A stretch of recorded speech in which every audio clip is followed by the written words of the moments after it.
the Old Testament contains a second version of the conquest that contradicts the book of Joshua. In the book of Judges, the Israelites dwelled side by side with the Canaanites until a crisis threatened to overwhelm them.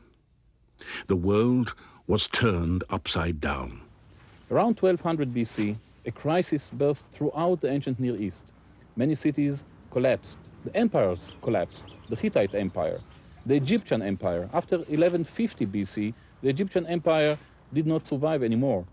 And many of those Canaanite city-states, Canaanite cities, for example, the largest, the most well-known one is Hatzor in the Galilee, disappeared. They just ceased to exist.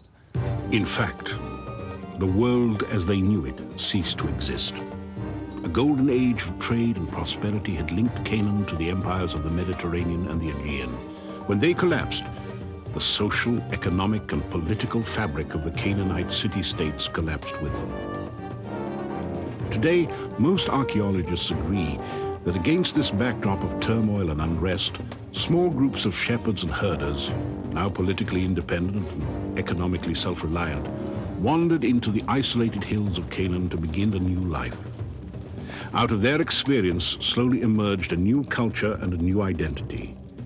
In time, they would become known as the Israelites. Does this new theory, based on decades of archaeological research, mean the Bible is wrong? Does it diminish the legend that has sustained Israel for centuries? Perhaps it puts it in perspective. We have to understand that the Bible is not a source for describing the origin of Israel, for the simple reason that the biblical narrative was compiled at least, or even written in Jerusalem in the 7th century BC. And in many ways it reflects the ideas, the ideology, the economic affairs, the political affairs of the people of Jerusalem in the 7th century, which means 5 centuries after the supposed events took place. It's a question of how you look on the Bible. There are many points of view on the Bible. Of course, fundamentalists, both Christians and Orthodox Jews, believe in the Bible as the Word of God, and they accept its history as the true history.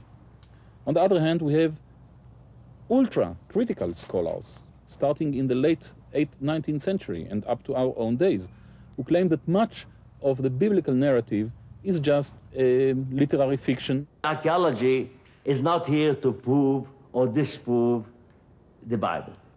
I mean, the Bible, as a book written in divine inspiration, needs no proof. Professor Avram Biran is a veteran archaeologist